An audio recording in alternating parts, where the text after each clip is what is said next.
I don't care if people call me MAARTE, I'm like gonna embrace it, because if that's what you want to call me, then I guess that's what I am.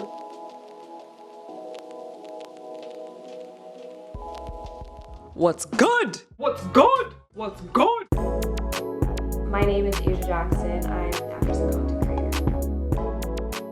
The number one thing that I talk about online is colorism and anti-Blackness within Asian and Filipino communities.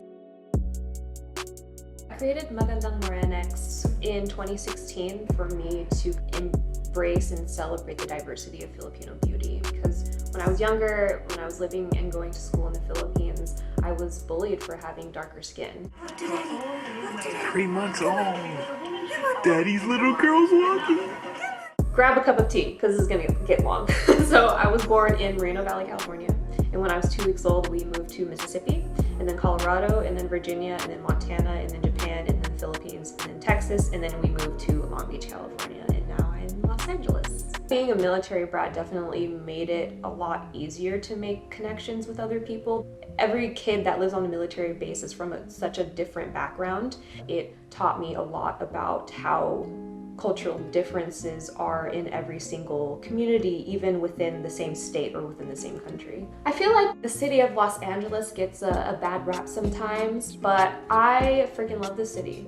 It is so culturally, ethnically, racially, economically diverse. Growing up in Long Beach in LA County was so impactful for me as a young person growing up and trying to find myself just because of how diverse it was. My mom is very headstrong. She came to this country not knowing anyone, and I don't know how she did it.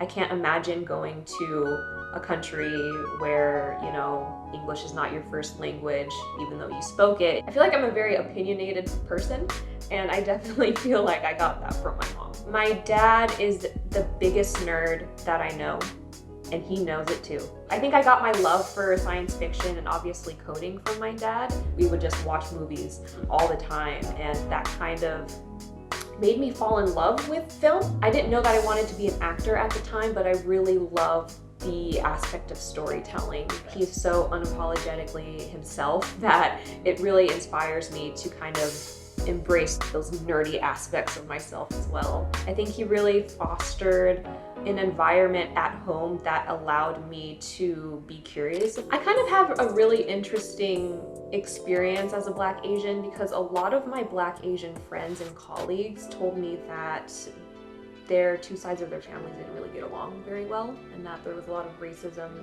existing in that union. When I was in the Philippines, I never experienced any really anti-Black racism from my family. I didn't really experience any colorism from my family. But when I went out into the world, it was like the complete opposite, and so that was really jarring for me. I think that I do have to be very cognizant of the privileges that I have as a light-skinned mixed Black woman. Having such different experiences in both communities has helped me kind of find that balance. I collaborated with an LA-based Asian woman-owned streetwear brand called Supervisor, and we created a Morenex collection, and it included sayings and slogans like "You can't tell me who I am," and that was really cool because a lot of people within the Filipino community, men and women, and also people of the non-binary or gender-inclusive experience, they were able to wear these items and feel really good about being brown.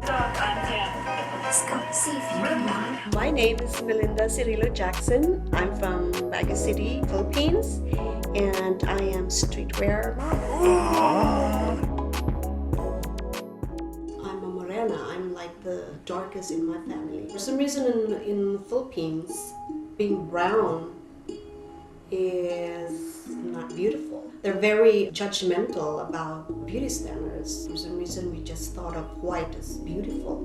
Mestiza features, tall nose, tall, slender, no blemishes. It's like cutis labanos or milk skin. To fight that is to be successful. I've traveled to many different countries all over the world for work, and honestly for vacation, and I've met Filipino followers, people who watch my videos or people who are familiar with my work. It's really cool to be able to connect with the diaspora in that way. Filipino culture can be very matriarchal. I think I've always really been surrounded by really strong women. Every single time we visited the Philippines, we would visit my great-grandmother up in a place called Pinay, that is in Baguio City. My family has been on that land for, centuries. And she was just the strongest woman that I knew. The women in the house have always made all the decisions. In certain cultures, that might not be true, but in my experience growing up in Baguio, it was always the woman who was the head of the house. And for me as a little kid, that was kind of inspiring to see. I moved here in 1990. I was in the Philippines. I just finished college. I met Asia's father. We have a recreational base there for the Americans, and that's where I met him.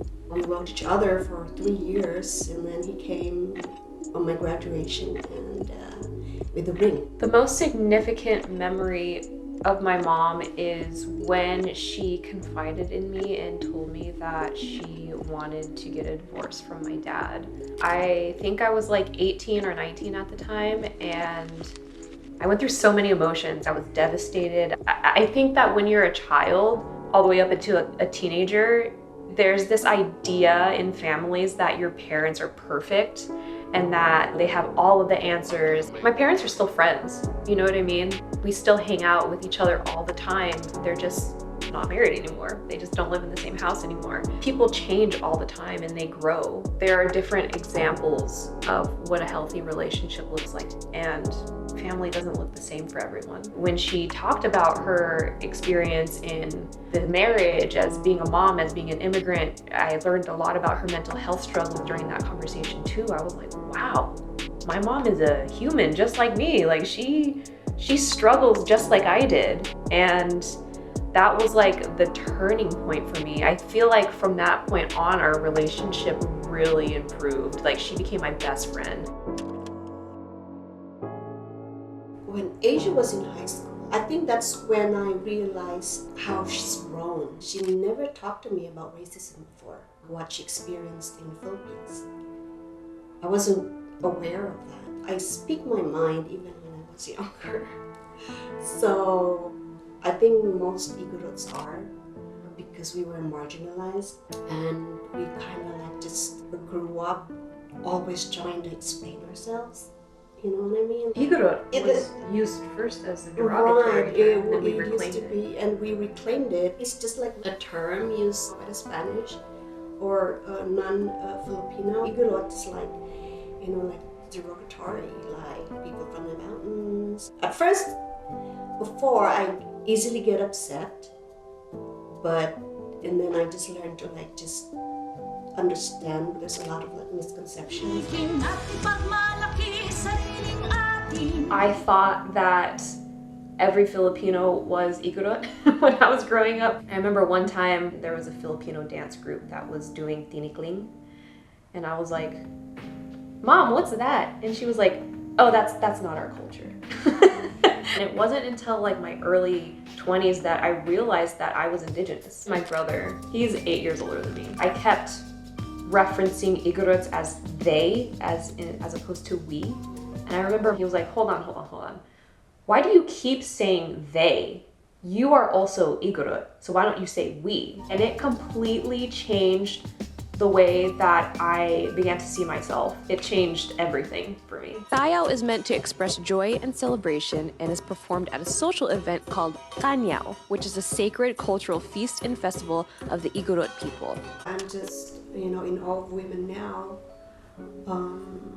of course including my daughter, that's doing their own thing and not just be confined in the expectation of women to go to school, graduate, get married, and have children. I'm a college dropout. I dropped out of college.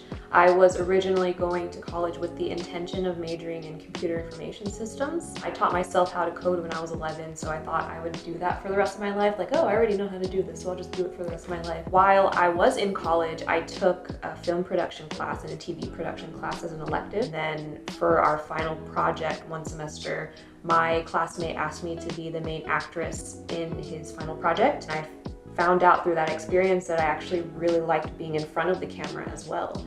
And so that kind of is what sparked that sudden career change. It felt like a very hard pivot because at the beginning I didn't have the support from my family. I wanted her to be a lawyer, and I've always told her that. And then when she dropped out of school, I wasn't happy. For some reason, I had the audacity to believe in myself. And so I kind of like went headfirst into the entertainment industry. I got my headshots done. I took a lot of like background acting and like extra roles just to see how sets worked, how they set up the lights and how they set up cameras and what terminology they're using, so that by the time I actually got to a set, I would know exactly what was going on. As an actor, you deal with a lot of rejection. We audition like every week. I've probably done like 600 auditions in my career and I booked like 12. I think just that whole general experience really taught me to be a lot more thick-skinned and to learn that failure is inevitable and that failure is not necessarily a bad thing. When I first started acting, I was like, I want to be a movie star. I would much rather just simply work on projects that speak to me. Skinfluencer is a platform and podcast that I created to explore beauty and fashion at the intersection of race, identity, and culture,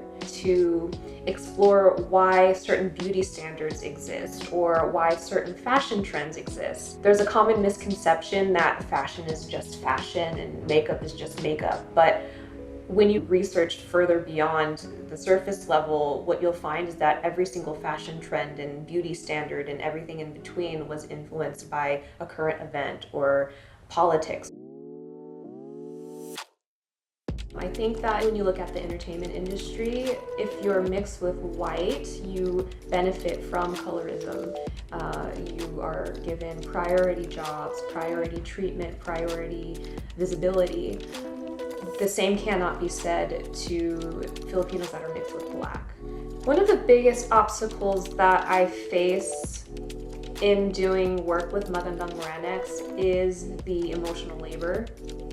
Every single time we do Magandang Moranex and it goes viral, there are a lot of haters. It really takes a toll on my emotional and mental health, and having to deal with that much negativity for a movement that I created on my phone in my childhood bedroom in my dad's house, it was a lot to deal with. Yeah. How long have you been doing YouTube for? Oh, since 2016. So it's been almost 10 years. Yeah, almost. Yeah. That's crazy. I think going viral is something that a lot of people think that they want. It's like out of your control, such as the algorithm, how people are going to react to the content that you think you did so amazing. Yes, yeah, for sure. You create this piece of content and you were like, oh my god, I love it so much, you know? Yeah. But then it doesn't perform and you beat yourself up for it, even though it may not be the content itself, it just might have not shown. Yeah, and it sucks because it still hurts. Like as a creative person, like you put a part of yourself into that. You put yourself in a vulnerable space to share a moment with people, and then it doesn't get received, and you're like, oh. I think that's why so many people burn out. You're Filipino, huh? You know, my wife is Filipino. We met when she was 16, but we didn't get married until she was 19. I'm 57, by the way. Mabuhay. Being a young woman who is speaking out against beauty standards or a status quo, that opens you up to a lot of criticism and harassment. And that's not something that I was prepared for at all when I first started. But ultimately, I don't regret the work that I did. I'm creating community through my work by connecting people with an experience. I just want to leave the world in a better state than I entered it. And that's kind of like why I do the work that I do. If I can shift one person's perspective about how they feel about themselves, that's already a win for me. When I was younger, I kind of dimmed my light a bit. As I got older and I became more comfortable with myself and confident, and I learned more about who I was. Being into beauty and fashion, I kind of get labeled MAARTE a lot just because I know what I like and I am very self-assured. I'm reclaiming that word just by being unapologetically myself.